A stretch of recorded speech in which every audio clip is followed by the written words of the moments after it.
Hi, I'm Dr. John Douillard, and today I want to talk about where you eat.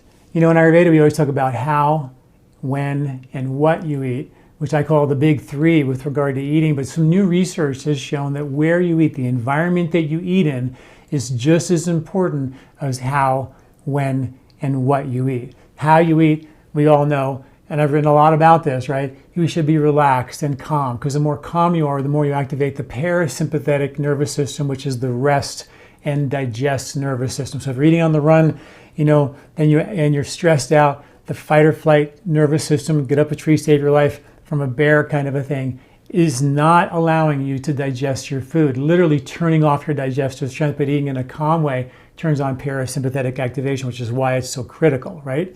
And in this article associated with this video, I have 21 Ayurvedic eating tips. I want you to go to that article, read them, and check on all those Ayurvedic eating tips. One of which is how you eat. Another one is when you eat, eating a big lunch in the middle of the day. We now know that science shows that the biggest meal in the middle of the day is the most important meal. We know that eating a breakfast and a lunch is the circadian science showing that that's when we should eat our main meals. And I know in the world of intermittent fasting, everybody's saying skip your breakfast and have lunch and supper. But in the world of the circadian science, that violates those rules. That the biggest, most important meals of the day are breakfast and lunch. And in the year 2000, I wrote an ebook called the Weight Balancing ebook, which is free, which talks about some research we did years ago that talked about eating a breakfast and lunch and slowly taking dinner away, Ayurvedically intermittent fasting, to give you the benefits of resetting, fat burning, calorie restriction, stem cell activation, autophagy, all those benefits. But we in America are just like, yeah, I'll just skip breakfast and have a lunch and a supper. And when you read the science, which will come soon, it'll start to become more mainstream, but it isn't here yet. People are still skipping breakfast, which is a dangerous road to hoe.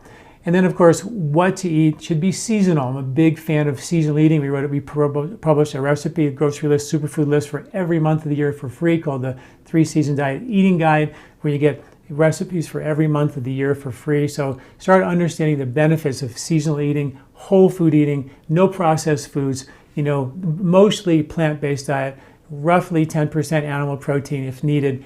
And that's the plan for the how, when, and what. But today I want to talk about where you eat, which is something people don't talk about at all because it's just something no one talks about. All the restaurants are now cement floors with cold silver metal chairs and cold silver metal tables.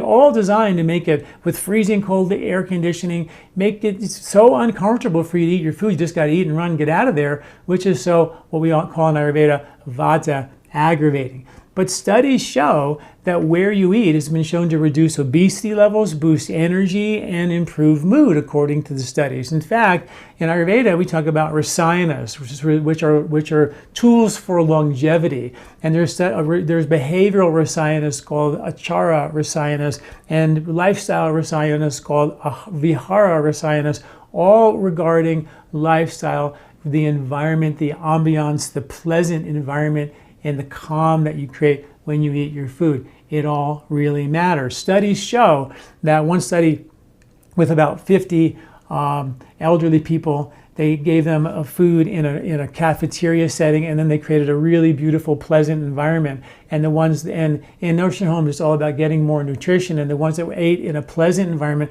got more nutrition, ate more calories, and gained more weight. Another Dutch study that was 22 people in a nursing home had similar effects. They had increased weight gain. Their nutritional status was measured before and after eating a cafeteria food or in a relaxed environment, and there was a significant improvement with the people who ate in a relaxed place, in a beautiful, pleasant environment. Clearly, the fireplace is warm, cozy kind of feeling, right?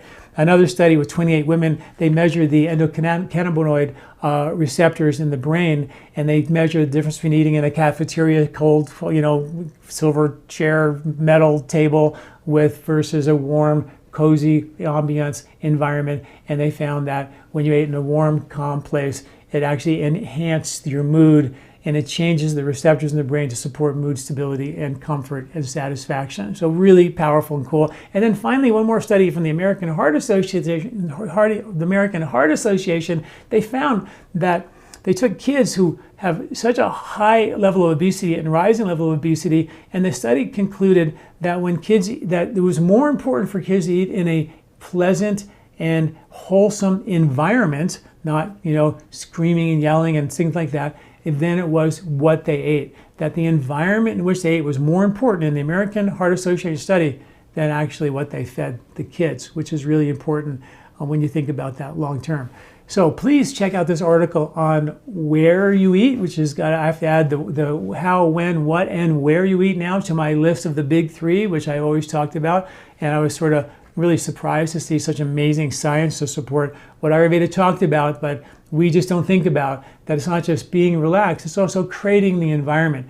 That's really important. And in that article, there's the 21 Ayurvedic tips for eating food, which include eating midday meals and eating only to 70% of your full, and why we should drink a big glass of water 15, 20 minutes before the meal, and all kinds of really cool tips, why we should chew, the benefits of that, why the value and the science behind saying grace and a prayer and blessing your food, all these really cool things that are now backed by modern science. So please check it out at lifespa.com. Thanks for listening.